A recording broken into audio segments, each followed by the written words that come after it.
সুলতান মাহমুদ গজনবী রহমতুল্লাহি আলাইহি আল্লাহর ওলিও ছিলেন, আবার বাদশাও ছিলেন।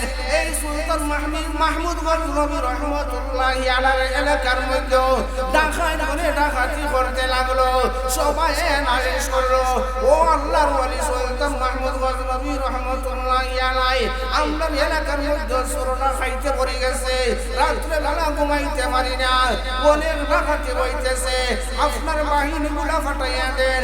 বাহিনীগুলা ফাটাইয়া দেওয়া হলো, কিন্তু বাহিনীগুলা ফাটাইয়া দিলেও কাজ হইছে না, তারা ধরতে পারে না, ডাকাতগুলা ধরতে পারে না। একদিন সুলতান মাহমুদ গজনবী রহমতুল্লাহি আলাইহি রাত্রের নিশীথে হারাসিরা পোশাক পরিধান করিয়া জঙ্গলের মধ্যে রওনা হয়ে গেলেন।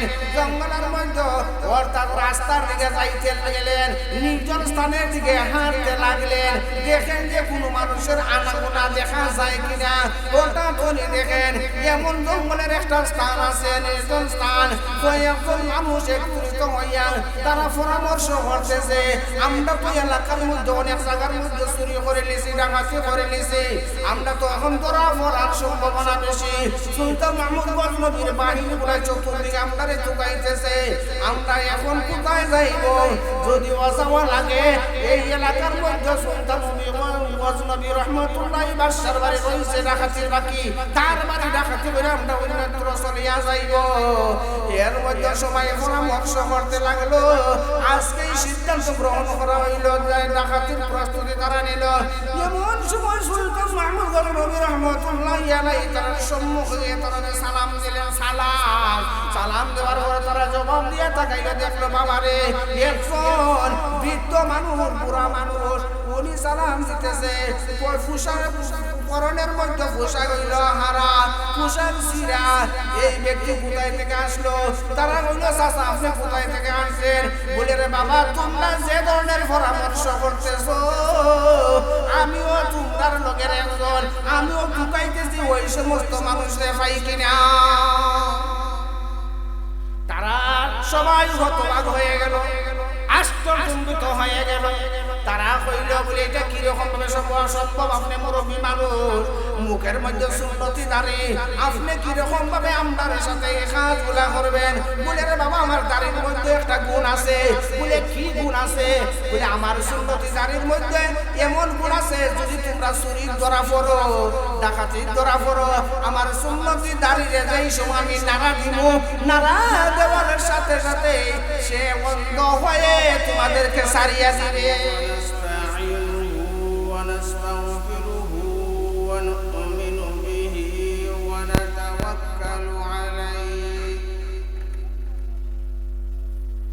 ونعوذ بالله من شرور أنفسنا ومن سيئات أعمالنا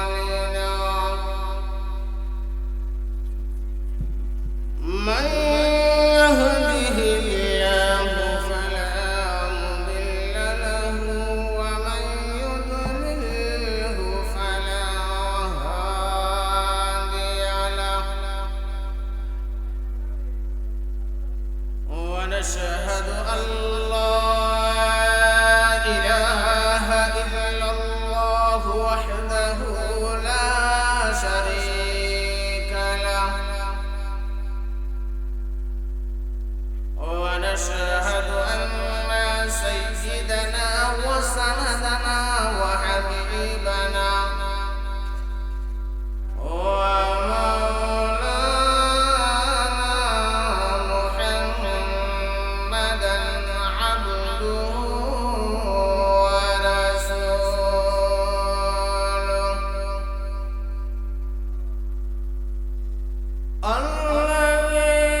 وقال رسول الله صلى الله عليه وسلم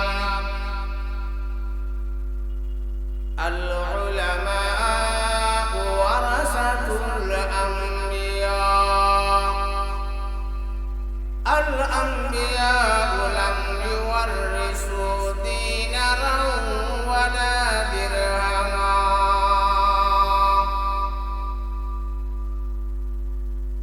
أو كما قال النبي عليه الصلاة والسلام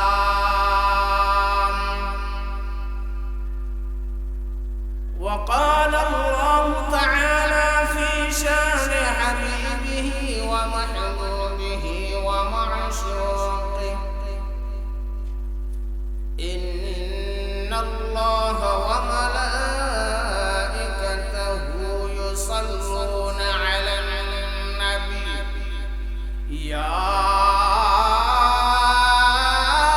أيها الذين آمنوا صلوا عليه وسلموا تسليما اللهم صل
আমরা নবীর দুরূদ ভুলবো না আল্লাহর জিকির নবীর দুরূদ ঈমানদারের নিশানা লা ইলাহা ইল্লাল্লাহ লা ইলাহা ইল্লাল্লাহ লা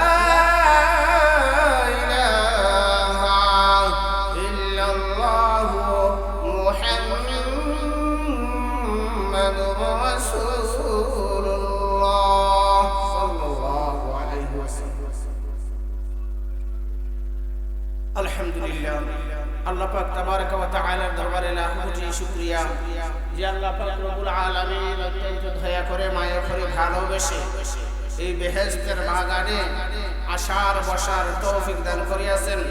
সর্বপ্রথমে আল্লাহ পাক রব্বুল আলামিনের কালিমাতুর শুকর আদায় করছি। সবাই বলি আলহামদুলিল্লাহ। আরো জোরে সবাই বলি আলহামদুলিল্লাহ। সম্মানিত হাজিরিন, আমি আপনাদের সম্মুখে সূরাতুল জিলজাল তেলাওয়াত করিয়াছি। আল্লাহ পাক রব্বুল আলামিন এই সূরা যারা মুহাম্মদুর রাসূলুল্লাহ সাল্লাল্লাহু আলাইহি ওয়াসাল্লামের উপর নাযিল করেছিলেন ১৫০০ বছর আগে, এই ধারাবাহিকভাবে কিয়ামত পর্যন্ত এই ৩০ পারা কোরআন শরীফ থাকবে এবং এই সূরাও থাকবে। এই সূরার অগণিত অসংখ্য ফজিলত রহিয়াছে। এর মধ্যে একটা ফজিলত হলো যদি সূরাতুল জিলজাল এই সূরা কেউ যদি 4 বার তিলাওয়াত করে হাদিসের ভাষ্য অনুযায়ী এক খতম কুরআন শরীফ পড়ার নেকি তার আমলনামার মধ্যে আল্লাহ দিয়ে দেন। আল্লাহ পাক রব্বুল আলামিন বলেন ইযা যুলজিলাতিল আরদু জিলজালাহা, যখন পৃথিবীকে ঝাঁকুনির পর ঝাঁকুনি প্রবল কম্পনে প্রকম্পিত করা হবে। ওয়া আখরাজাতিল আরদু আসকালাহা, এবং পৃথিবী যখন তার মধ্যে রক্ষিত মানুষের কৃতকর্মের বোঝা বাহিরে ফেলিয়া দিবে। ওয়াকালাল ইনসানু মা লাহা, তখন মানুষ পেরেশান হয়ে বলতে থাকবে তার কি হলো, সে তো সব কিছুই উপরে নিয়েছে, এই জমির কি হলো রে, এইরকম ভাবে কেন কাঁপিতে থাকে, কেন তোর তোর ডেকে কাঁপতেছে। ইয়াউমাইযিন তুহাদ্দিসু আখবারাহা, সেদিন সে তার সব কিছু খুলে সব কিছু বর্ণনা করবে। পৃথিবীর বুকের মধ্যে যা কিছু ঘটেছে, জমিনের উপর যা কিছু ঘটেছে, সব কিছুই সেদিন কাল কিয়ামতের দিন জমিন প্রকাশ করে দিবে। বিআন্না রাব্বাকা ওয়াহালাহা, কেননা তার প্রভু আল্লাহ পাক রব্বুল আলামিন আদেশ দিবেন। সম্মানিত হাজিরিন, যখন এই পৃথিবীকে ঝাঁকুনির পর ঝাঁকুনি দেওয়া হবে, ভূকম্পটিও প্রকম্পিত করা হবে, তর ডেকে জমিন কাঁপতে শুরু করবে, পাহাড় পর্বত যা কিছু আছে সব কিছুই ধসিয়া পড়বে, কোনো কিছুই থাকবে না। এই পৃথিবী আছে মুফাসসিরিনে কেরাম তাফসীরের কিতাবের মধ্যে উল্লেখ করেন, ইসরাফিল আলাইহিস সালাম সিংহায় মুখের মধ্যে রাখছেন, যে সময় আল্লাহ রব্বুল আলামিন হুকুম করবেন এমন সময় সিংহার মধ্যে ফুৎকার দিবেন, আর এই ফুৎকারের কারণে সমস্ত পৃথিবী ধ্বংস হইয়া যাবে। এমন ভাবে ধ্বংস হবে পৃথিবী, তার ভিতরে জমিনের ভিতরে যাহা কিছু লুকায়িত রয়েছে, অনেক গুপ্ত সম্পত্তি রয়েছে, অনেক মানুষের মরা লাশগুলা জমিনের নিচে রয়েছে, ওইগুলাও কাল কিয়ামতের দিন বাহির হবে। অনেক মানুষ জুলুম ভাবে, অত্যাচারিত ভাবে নিজের ভাই সহ বিভিন্ন ভাবে কতলে, যে সম্ভাবে বিভিন্ন অন্যায় ভাবে কতল করেছিল, মানুষকে অন্যায় ভাবে মারামারি করেছিল, মানুষকে মাটির নিচে দাফন করেছিল, মানুষকে মারিয়া সাগরের মধ্যে ভাসাইয়া দিয়েছিল, সব কিছুই জমিন তার বাহিরে ফেলে দেবে, সব কিছু জমিনের উপরে বাহির করে আনবে। সেই সময় জমিন বলে দিবে অমুকের উপর অত্যাচার করেছে।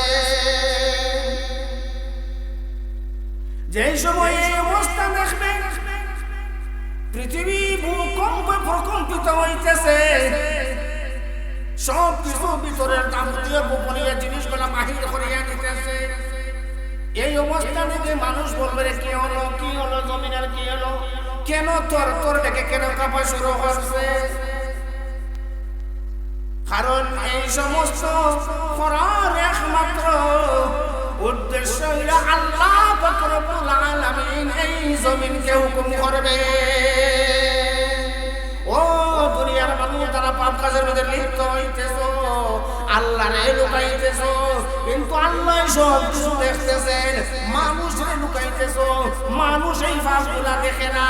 মানুষ তোমার অত্যাচারীদের করতেছ, কেউ কইতেও পারে না, সইতেও পারে না। গোপনীয় ভাবে তার উপর আঘাত করতেছ, তার উপর অত্যাচার করতেছ, আর একজনের জমির আইন খাটাইয়া খাটিয়া বানাইছ। এইরকম ভাবে যত ধরনের পাপ, যত ধরনের অন্যায়, যত ধরনের জুলুম তুমি করো না কেন, সেই দিন জমিন সব কিছুই আল্লাহর দরবারে বলে দিবে। সেই দিন ইয়াজকুরুন নাস ওয়াশতাতা লিউরাউ আমালাহুম, সেদিন সে তার সব কিছু খুলে খুলে বর্ণনা করবে। সেদিন মানুষ দলে ইয়াজকুরুন নাস ওয়াশতাতা, সেদিন মানুষ দলে দলে ভাগ হয়ে, অর্থাৎ এমন ভাবে আল্লাহর কাজ করায় গিয়ে সব কিছু তাদের নিজ নিজ কর্মকাণ্ডর কথা বলে দিবে। সেই দিন দলাদলি আর চলবে না, সেই দিন ঐক্যজোট চলবে না। নিজে নিজেই তার সব কিছু প্রমাণ দিয়ে দিবে। আপনার বিরুদ্ধে আপনার হাত সাক্ষী দিবে, আপনার বিরুদ্ধে আপনার পা সাক্ষী দিবে, আপনার বিরুদ্ধে আপনার মুখ সাক্ষী দিবে। اليوم نختم على أفواههم وتكلمنا أيديهم وتشهد أرجلهم بما كانوا يكذبون। সেদিন আপনার মুখের মধ্যে সিলমোহর মারা হবে, আপনার বিরুদ্ধে আপনার হাত সাক্ষী দেবে, আপনার পা সাক্ষী দেবে। এই হাত দিয়ে তুমি কোন কাজগুলা করছো, এই হাত দিয়ে তুমি কারে অন্যায় ভাবে আঘাত করছো, এই হাত দিয়া তুমি কিরকম ভাবে রাত্রির নিশীথে চুরি করছো, এই হাত দিয়া তুমি কিরকম ভাবে তুমি মদ পান করছো, এই হাত দিয়া তুমি কিরকম ভাবে গাঁজা পান করছো, এইরকম ভাবে তোমার হাত সব কিছুই বলে দিবে। ঠিক তদ্রুপ ভাবে তোমার পা দিয়া তুমি কোন কাজের মধ্যে গেছো, এই মাহফিলের মধ্যে তুমি তাফসীর মাহফিল আসছো নাকি, এইগুলাও তুমি পাইবাই। আর যদি এই পাও দিয়া তুমি চুরি ডাকাতির মধ্যে যাও, এইগুলাও তুমি পাইবাই। এই পাও দিয়া হাটিয়া যদি অন্যায় করার জন্য যাও, এইগুলাও কিয়ামতের দিন তুমি পাইবাই। অর্থাৎ সার দেওয়া হবে না, তোমার সব কিছু যাবতীয় যা কিছু আছে না কেন, সব কিছুই তোমার অঙ্গ প্রত্যঙ্গ তোমার বিরুদ্ধে সাক্ষী দেবে। ও দুনিয়ার মানুষ, যদি এগুলা তুমি বুঝো, তোমার যদি জ্ঞান থাকে, তাহলে তুমি সঙ্গত হয়ে যাও। তোমার ব্রেইনের লগে বিবেচনা তুমি করো, তুমি দুনিয়ার মধ্যে কি কাজগুলা করেছো, ভালো কাজ যেগুলা করছো এইগুলাও পাইবাই, মন্দ কাজ যেগুলা করছো এইগুলাও তুমি দেখতে পাইবাই। আল্লাহর আয়াত, আল্লাহর কালামে তার সাক্ষী প্রমাণ। فَمَن مثقال ذرة خيرا يره ومن يعمل مثقال ذرة شرا يره। আল্লাহ পাক রব্বুল আলামিন বিন্দু পরিমাণে কেমন করে বান্দা দুনিয়ার মুখের মধ্যে তুমি যদি করো, এইগুলো তুমি কাল কিয়ামতের দিনে সচক্ষে তুমি পাইবাই।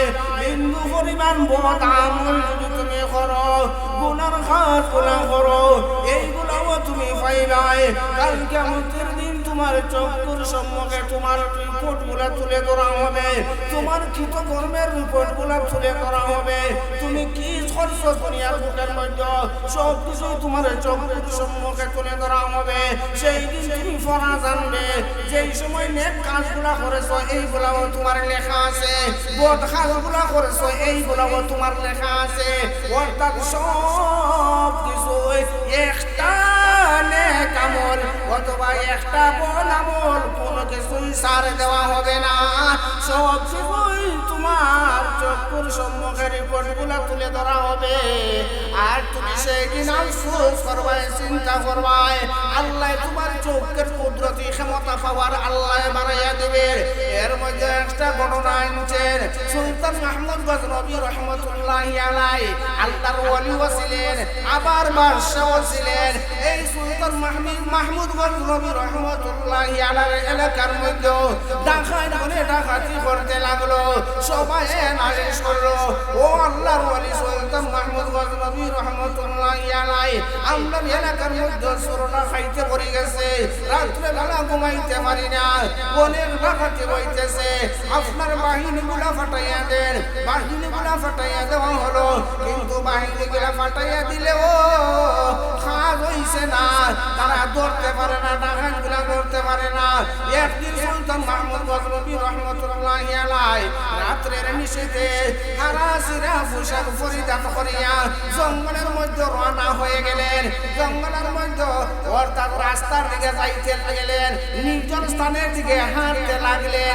দেখেন যে কোনো মানুষের আনাগোনা দেখা যায় কিনা। হঠাৎ উনি দেখেন এমন জঙ্গলের একটা স্থান আছে, নির্জন স্থান, কয়েকজন মানুষ একত্রিত হইয়া তারা পরামর্শ করতেছে, আমরা তো এলাকার মধ্যে অনেক জায়গার মধ্যে চুরি করে নিছি, ডাকাতি করে নিছি, আমরা তো এখন ধরা পড়ার সম্ভাবনা বেশি। সুলতান মাহমুদ গজনবীর বাহিনীগুলা চতুর্দিকে আমাদের ঢুকাইতেছে, আমরা এখন কোথায় যাইব?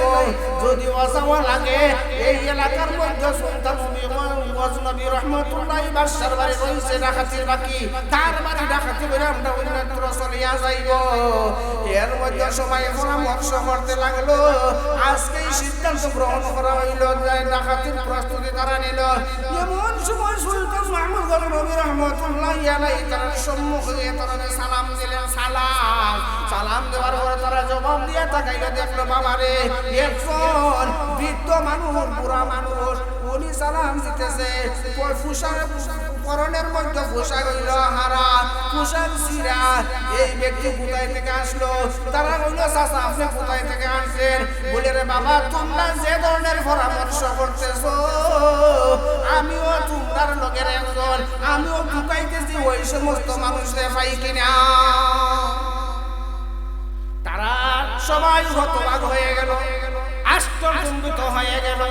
তারা কইল, বলে এটা কিরকম ভাবে সম্ভব? আপনি মুরব্বী মানুষ, মুখের মধ্যে সুন্নতি দাড়ি, আপনি কিরকম ভাবে আমার সাথে এই কাজগুলা করবেন? বলে রে বাবা, আমার দাড়ির মধ্যে একটা গুণ আছে। বলে কি গুণ আছে? বলে আমার সুন্নতি দাড়ির মধ্যে এমন গুণ আছে, যদি তোমরা চুরির ধরা পড়ো, ডাকাতির ধরা পড়ো, আমার সুন্নতি দাড়িরে যেই সময় আমি নাড়া দিব, নাড়া দেওয়ার সাথে সাথে সে অন্ধ হয়ে তোমাদেরকে সারিয়া দিবে। তারা হয়তো বিরাট একটা গুণ পাইছি যে আমরা যদি দৌড়াতো পড়ি, এর পরেও দেখা যায় আমরা সার পাইবার আশা আছে, আমরা দৌড়তে পারতো না, মারতে পারতো না। এই সমস্ত মানুষের তো দরকার হয়, গুণ বর্ণনা করো, কার কি গুণ আছে। তাহলে মুরব্বী চাচার তো একটা গুণ আছে, সুন্নতের গুণ আছে, তোমার কি গুণ আছে? এক এক কইলে একজনে কইল, বলে আমি নাখওয়ালা, আজ এই ঘরের মধ্যে আমি ডাকাতির মধ্যে যাইব, এই ঘরের মধ্যে যাওয়ার পর নাক দেয়া শ্বাস দেয়া কইতে পারবো যে কোন জায়গার মধ্যে স্বর্ণ আছে আর কোন জায়গার মধ্যে টেকা আছে, কোন জায়গার মধ্যে রূপা আছে, এইগুলো আমি কইতে পারবো। বলে মানলাম তোমার গুণ। আরেকজনে কইল, আমি হইলাম একটা ফাইনজাওয়ালা, আমার হাতের মধ্যে এরকম শক্তি আছে, যদি বড় বড় থালা যদি ঘরের মধ্যে থাকে, এইগুলা দইরা মুসর মারার সাথে সাথে ভাঙ্গিয়া চুরমার হইয়া যাইব, আর ঘরের মধ্যে আমি প্রবেশ করতে পারবো, অথবা সন্দুকের থালা ভাঙ্গার ক্ষমতা আমার আছে। আর একজনে কইল, যে আমি হইলাম গিয়া খানওয়ালা, যে বাড়ির মধ্যে আমরা চুরির মধ্যে যাইবো এই বাড়ির মালিক হজা কি ঘুমো তাই যে সময় বেক কইয়া ডাক দিব এমন সময় কুস্তার ভাষা আমি বুঝি। মালিক যদি হজা গয় কইব হজাক, আর মালিক যদি ঘুমো কইব ঘুমো, অর্থাৎ কুকুরের ভাষা পর্যন্ত আমি বুঝি। আর একজনে কইলে আমি হইলাম গিয়া চক্ষুওয়ালা, যে অন্ধকারের মধ্যে যে কোনো জিনিস আমি চিনি, যে কোনো মানুষকে একবার দেখলে আমি আর তারে বলি না। এখন কইলে তো সবর একটা গুণ আছে। চলো সুলতান মাহমুদের বাড়ি।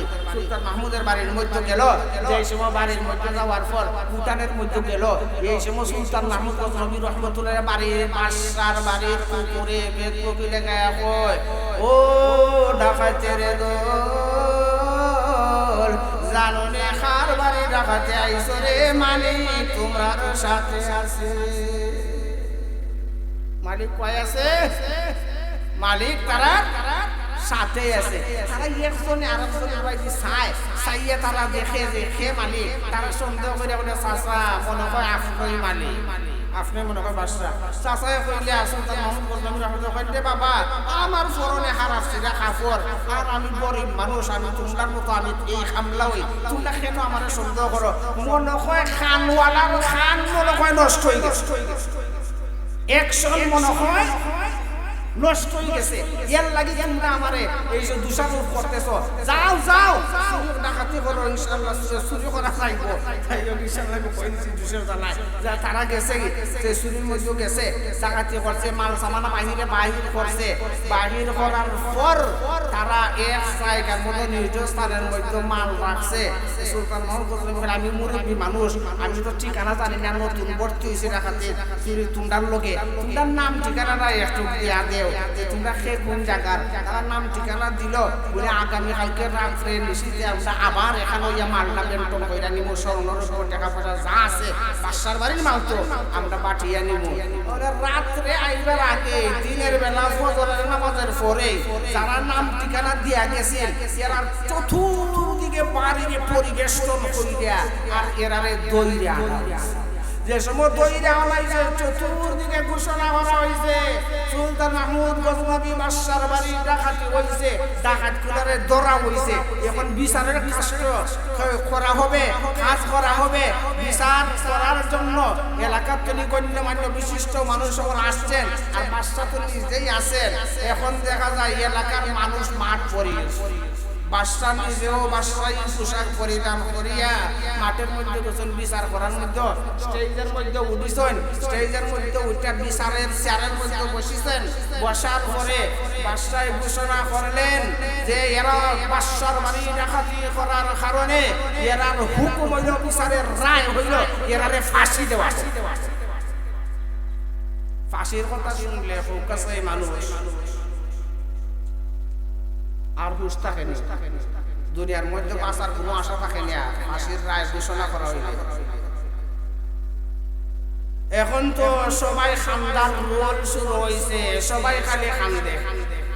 এই পাঁচজনের মধ্যে একজনে একবার খান্দে একবার আসে, একবার খান্দে একবার আসে। এর মধ্যে অবশ্যই একটা রহস্য আছে না? অবশ্যই রহস্য আছে।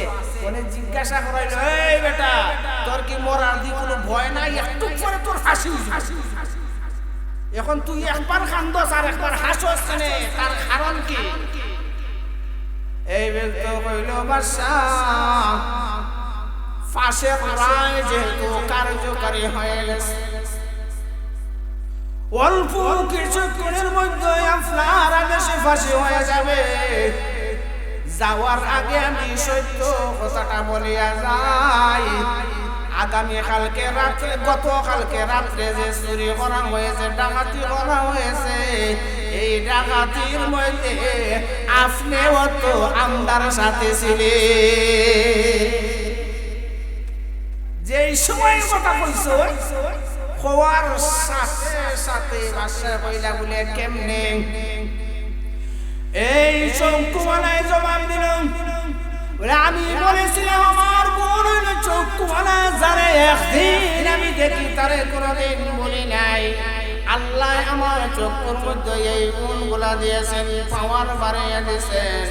ও ও বাদশাহ, আপনারও তো একটা বোন ছিল, আপনি ওয়াদা করেছিলেন যদি আমরা কোনাখানো গিয়ে যদি চুরি করাতে গিয়ে যদি আমরা ধরা পড়ে, তাহলে আপনিই তো বলছিলেন সুন্নতি দাড়ির মধ্যে নাড়া দিয়া আমাদের সারাইয়া দিবে। তিনি বললেন, রে বাবা, আমি বলি নাই, আল্লাহ ওয়াদা করেছেন ফামান ইয়ামাল মিসকালা যাররাতিন খায়রান ইয়ারা ওয়া মান ইয়ামাল মিসকালা যাররাতিন শাররান ইয়ারা।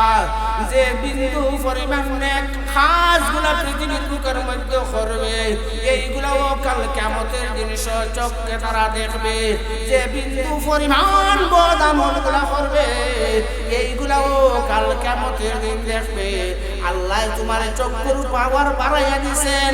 এই আমলগুলা যেরকম ভাবে তুমি দেখবে, আমার এই যেরকম ভাবে তুমি অন্ধকারের মধ্যে চিনছো, আল্লাহরেও চিনার মতো ব্যবস্থা তুমি করো, এবং তোমার দুর্বল সবাই এই ব্যবস্থা করো। তোমরা আমি মাফ করিয়া দিলাম। কিতাবের মধ্যে আছে তারা সবাই তওবা করিয়া, তওবাতুন নাসুহা করিয়া একজন আল্লাহর ওলি হয়ে গেছে। সম্মানিত হাজিরিন, সময় সংকীর্ণ থাকার কারণে আর দীর্ঘায়িত করব না, হাদিস তেলাওয়াত করেছিলাম। আল্লাহর রাসূল বলেন, আল উলামা ওয়ারাসাতুল আম্বিয়া। উলামায়ে কেরাম হলেন নবীগণের ওয়ারিস। উলামায়ে কেরাম আলিম উলামা খার ওয়ারিস, আলিম উলামারা খার ওয়ারিস। আল্লাহর রাসূল বলেন, আমি পৃথিবীর বুকের মধ্যে দিনার দিরহাম থেকে সম্পত্তি কোনো কিছুই আমি রাসূল নবী রেখে যাই নাই। আমি শুধু উলামায়ে কেরামকে আমি পৃথিবীর বুকের মধ্যে রেখে গেছি। যারা আলিম উলামাকে মহব্বত করবে, আল্লাহ পাক রব্বুল আলামিন তারারে মহব্বত করবেন। যারা আলিম উলামাকে মহব্বত করবে, যেমন আমি নবীরে মহব্বত করলো, আলিমের সাথে মুসাফা করলো, যেমন আমার নবীর সাথে মুসাফা করলো, আলিমের সাথে মুআনাকা করলো, যেমন আমি নবীর সাথে মুআনাকা করলো, আলিমের চেহারার দিকে তাকাইলো, আল্লাহর তরফ থেকে তার সগীরা গুনাহ আল্লাহ মাফ করে দিবে। সম্মানিত হাজিরিন, এই নবীর ওয়ারিস আল্লাহ ওলি কাসেম নানুতুই রাহমাতুল্লাহি আলাইহি, আল্লাহর রাসূল সাল্লাল্লাহু আলাইহি সাল্লামকে স্বপ্নে যোগে দেখেছেন। আল্লাহর রাসূল বলতেছেন, ও কাসেম নানুতুই রাহমাতুল্লাহি আলাইহি, আমার হাতের লাঠি দিয়া, সুন্নতি লাঠি দিয়া আমি চতুর্দিকে একটা দাগ দিতেছি, এই দাগে দাগে তুমি মাদ্রাসা প্রতিষ্ঠিত করো। কাসেম নানুতুই রাহমাতুল্লাহি আলাইহি আল্লাহর ওলি,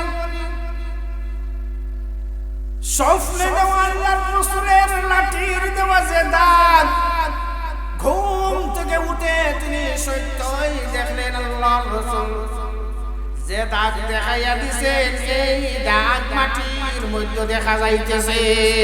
সুবহানাল্লাহ।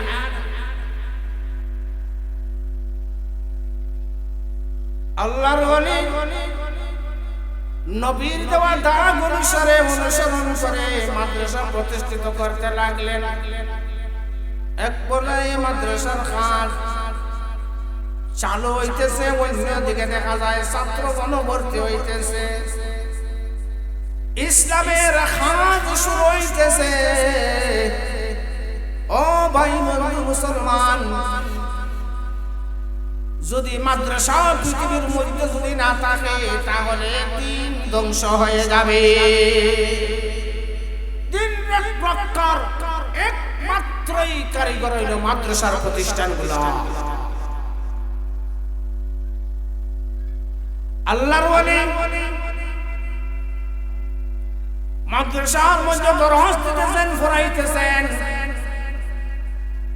এই দিকে দেখা যাইতেছে যারা আল্লাহ বিরোধী নাস্তিক মুরতাদ ছিল,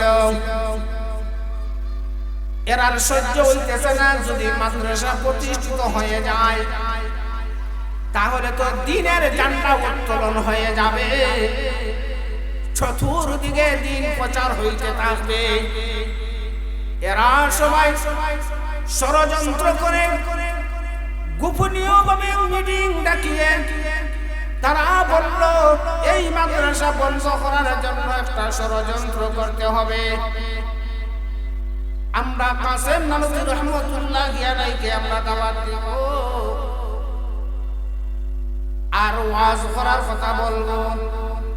আমরা কঠিন কঠিন প্রশ্নগুলা করতে পারবো, যেই প্রশ্নগুলার উত্তর দেওয়া আল্লাহর ওলির পক্ষে অসম্ভব হয়ে যায়, কঠিন হয়ে যায়। আর যদি না দিতে পারে এই উপর ব্যক্ত করে আমরা আল্লাহর ওলিকে বেজ্জত করব, মাদ্রাসারে ধ্বংস করে দিব। নাউযুবিল্লাহ।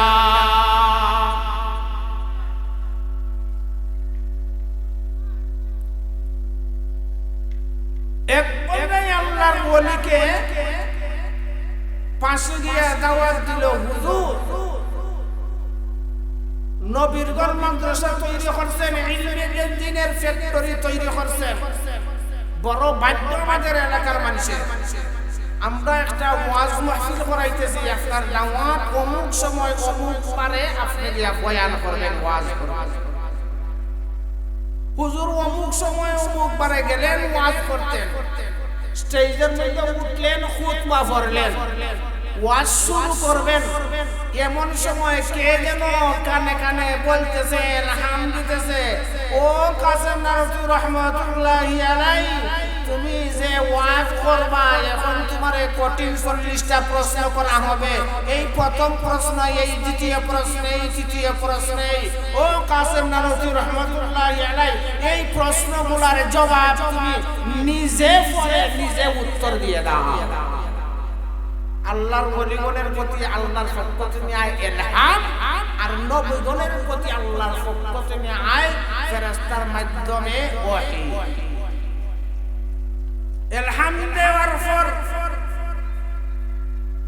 কাসেম নানভী রহমাতুল্লাহি আলাইহি নিজে নিজে প্রশ্ন খুতবার করে প্রশ্ন পড়া শুরু করলেন, উত্তর দেওয়া শুরু করলেন। 1 2 3 4 5 6 এরকম ভাবে নিজে 40টা প্রশ্ন পড়া, 40টার উত্তর দেওয়া শেষ, তিনি ওয়াজও শেষ হয়ে গেল। সুবহানাল্লাহ। ফারসেনি হাঁটাইতে, ফারসেনি অপমান করতো, ফারসেনি বেজ্জত করতো, পারছে না, মাদ্রাসা ধ্বংস করতে পারছে না। কিন্তু যারা মুনাফিক মুরতাদ যারা আছে, নাস্তিক মুরতাদ যারা আছে, আল্লাহ বিরোধী যারা আছে, শিরককারী যারা আছে, এরা কখনো ভালো কাজগুলো বরদাস্ত করতে পারে না, এরা ভালো কাজগুলো খার পছন্দ লাগে না। এরা আবারও ষড়যন্ত্র করতে লাগলো, আবারও গুলমিটিং বসাইয়ে তারা ষড়যন্ত্র করলো বিরাট আকারে। এমন ভাবে এমন ষড়যন্ত্র তারা করলো, একজন যুবক মানুষরে মুর্দা বানাই দেয়, কাফনের কাপড় পরিধান করাই দেয়, করাইয়া আর আনবা কাছে মানুষরে জানাজা পড়ানোর জন্য যেই সময় 1 তাকবীর দিবে, 2 তাকবীর দিবে, 3 তাকবীরের সময় দাঁড়াইছিল কাফন লইয়া। আমরা কইব মুর্দা মানুষ যদি কাফন লইয়া জীবিত যদি হইতে পারে, তাহলে তোমার কি আল্লাহ আছে, আর কি রাসূল আছে, আর কি নবী আছে? এগুলা সব মিথ্যা, এগুলা সব ষড়যন্ত্র। এইগুলা এই হওয়ার জন্য এই নাস্তিক মুরতাদরা এই ষড়যন্ত্র করছে। দাওয়াত দিছে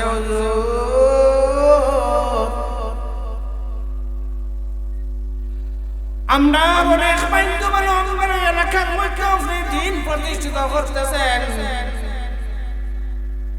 ও হুজুর, আমরা যুবকের মধ্যে একজন মানুষ মারা গেছে,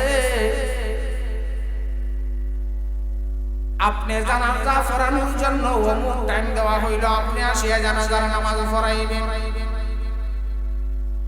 যেই সময় হুজুরকে জানাজা নামাজ পড়ানোর জন্য নেওয়া হইল, লাশের সম্মুখে দাঁড় করাইল, জানাজার নামাজ শুরু করবেন, এমন সময় কে যেন খানের নিকট আইয়া বলতেছে, ও কাসেম নামতুরে, তুমি কার জানাজা পড়াইতেছো জানোনি? উনি মৃত নাই, উনি হলো জীবিত, ষড়যন্ত্র করে তোমাকে আনানো হয়েছে। তবে তুমি ব্যতিক্রম ভাবে তুমি জানাজার নামাজ পড়াও, প্রথম তাকবীর দিয়ে তুমি তারে মারো, আর দ্বিতীয় আর চতুর্থ তাকবীর সহকারে তুমি তার জানাজার নামাজ আদায় করো। আল্লাহর কোরআন তুরিয়ান হাম ফাওয়ার ফাওয়ার কাসেম নবী রাহমাতুল্লাহি আলাইহি জানাজার নামাজ পড়াইলেন, প্রথম তাকবীর দিলেন, দ্বিতীয় তাকবীর দিলেন, তৃতীয় তাকবীর দিলেন। কিন্তু যুবক দেখা যায় এখন পর্যন্ত দেখা যায় সে দাঁড়াইতেছে না। এই ইসলাম বিরোধী যারা ছিল, নাস্তিক মুরতাদ যারা ছিল, ওরা একে অপরকে বলতে লাগলো, কেন দাঁড়ায় না, তার মধ্যে কি রহস্য? কেউ কেউ বলে মনে হয় যুবক মানুষ ঘুমাই গেছে, হইতে পারে না। আল্লাহর ওলি চতুর্থ তাকবীর আল্লাহর ওলি দিলেন, পঞ্চম তাকবীর দিলেন। যেই সময় পঞ্চম তাকবীর দিলেন, চতুর্দিকে তারা নামাজ বাঙ্গাইয়া জিজ্ঞাসা করলো, হুজুর পাঁচ তাকবীরে জানাজা কোন কিতাবের মধ্যে, কোন হাদিসের মধ্যে আছে? আপনি এটা দেখাইতে হইবে। সব কিছুর মধ্যে যদি ইখতিলাফ থাকে, ফিতনা ফাসাদ থাকে, বিভিন্ন মতভেদ থাকে, হাদিসের মধ্যে যদি মতভেদ থাকে, তাহলে এই যে তাকবীর সম্বন্ধে কোন মাযহাবের ইমামের মধ্যে মতভেদ নাই। আপনি পাঁচ তাকবীরে জানাজার নামাজ কোথায় পাইলেন? আপনি দেখা চতুর্দিকে আলোড়ন সৃষ্টি হয়েছে। এই সময় চতুর্দিকে মাথামাথি বলা বলি করতে লাগলো। এমন সময় আল্লাহর ওলি বলতেছে, ও নাস্তিক মুরতাদরা, তাহলে দাঁড়িয়ে রাখো, শুনো।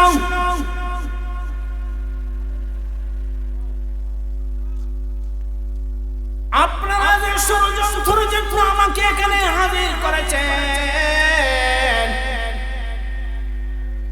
আল্লাহ পাক রব্বুল আলামিনের তরফ থেকে আমাকে ইলহাম হিসাবে জানাইয়া দিয়েছেন। ও কাসেম নানুতুই রাহমাতুল্লাহি আলাইহি, জানুনি খান জানাজার নামাজ পড়াইতেছো, উনি একজন যুবক, প্রথম তাকবীর দিয়ে মারো, আর বাকি আরো 4 তাকবীর দিয়ে জানাজার নামাজ সম্পন্ন করো। আমি প্রথম তাকবীর দিয়ে মারছি, আরো 4 তাকবীরে জানাজার নামাজ সম্পন্ন করছি, এই হইল মোট 5 তাকবীর। এখন তোমরা যুবক আর যুবক রইছে না, এখন মুর্দা হয়ে গেছে। যাও তোমরা জানাজার কাফন সরাইয়া, মুখের কাফন সরাইয়া দেখো তোমরা যুবক আর দুনিয়াত না। তারা গেল গিয়া সত্যই মুখের কাফন হরাইয়া দেখে যে এই যুবক সত্যই মৃত্যুবরণ করেছে। পারছেন আর অপমান করতে, পারছেন আর বেইজ্জত করতে, পারছেন আর ষড়যন্ত্র হাজা লাগাইত। বর্তমানে সেই কালামের খবর, সেই কালামের অ্যাকশন, সেই হাদিসের অ্যাকশন, সেই আলিম ওলামার অ্যাকশন বর্তমানেও আছে, ভবিষ্যতেও থাকবে, কিয়ামত পর্যন্ত থাকবে। যতই ষড়যন্ত্র করুক না কেন, আলিম ওলামার সাথে বেয়াদবি করুক না কেন, পারবে না ষড়যন্ত্র করে, অপমান করতে পারবে না, অপদস্থ করতে পারে না। আল্লাহ হলেন ইজ্জতের মালিক, ওয়া তুইজ্জু মান তাশা ওয়া তুযিল্লু মান তাশা। আল্লাহ ইজ্জতের মালিক, আল্লাহ বেইজ্জতের মালিক, আল্লাহ সারের মালিক, আল্লাহ জুতার বাড়ির মালিক। ফিরাউন আল্লাহর সাথে বেয়াদবি করেছে, সে মিশরের নীল নদীর সাগরের মধ্যে ডুবিয়া পানি খাইয়া তার মৃত্যুবরণ হয়েছে। ফেরাউন আল্লাহর সাথে বেয়াদবি করেছে, জুতার বাড়ি খাইতে খাইতে বেইজ্জত হইয়া অপমান হইয়া এই নমরুদ পৃথিবীর বুকে ছড়িয়ে গেছে। কিন্তু তার এরপরেও আল্লাহর সাথে বেয়াদবি করার কারণে, শিরক করার কারণে তার ইজ্জত দুনিয়ার বুকের মধ্যে হয় নাই। এমনকি কিয়ামত পর্যন্ত বলেও বিদর্মীয় ফেরাউন নাম পর্যন্ত রাখে না। বর্তমানেও মিশরের জাদুঘরের মধ্যে ফেরাউনের কঙ্কাল লাশ রয়ে আছে। ঘৃণা করে, ফুকায় ঘৃণা করে, সব কিছু ঘৃণা করে, আল্লাহর সৃষ্টি কুল তারে ঘৃণা করে। তার একমাত্র কারণ হইল সে আল্লাহ বিরোধী ছিল, নবী বিরোধী ছিল, ইসলাম বিরোধী ছিল, আলিম উলামা বিরোধী ছিল, কুরআন বিরোধী ছিল, হাদিস বিরোধী ছিল। আল্লাহর হুকুম অমান্য করার কারণে তার এই অপদস্থ হয়েছে।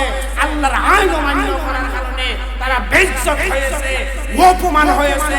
বর্তমানে যারা আল্লাহ বিরোধী কাজগুলা করে, মসজিদ বিরোধী কাজগুলা করে, মাদ্রাসা বিরোধী কাজগুলা করে, আলিম উলামা বিরোধী কাজগুলা করে, এই যাবতীয় কাজগুলা করে, আলিম উলামাদেরকে হেই তুচ্ছ মনে করে, ফকরাম ভাইয়া কথা বলে, আর চোখে দেখে সে তাদেরকে আল্লাহর তরফ থেকে গজব করা হবে, অপমান করা হবে, লাঞ্ছিত করা হবে, বঞ্চিত করা হবে, বড় বড় রূপ দেওয়া হবে।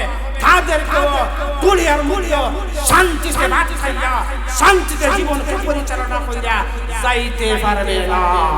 বলুন কথা ঠিক কিনা? সম্মানিত হাজিরিন,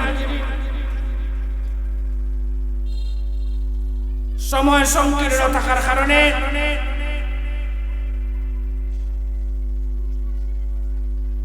আর সামনে দিয়ে অগ্রসর হইলাম না। আল্লাহ পাক রব্বুল আলামিন এই বাদে আলী বড় মসজিদের উদ্যোগে যে ওয়াজ মাহফিল, এই ওয়াজ মাহফিলকে আল্লাহ পাক রব্বুল আলামিন কবুল করুন। সবাই বলুন আমিন। এই ওয়াজ মাহফিলের বরকতে এবং ফজিলতে আল্লাহ পাক রব্বুল আলামিন যেন এই এলাকার সর্বস্তরের সমস্ত মুরদেগান হইতে আল্লাহ মাফ করে দেন। সবাই বলুন আমিন।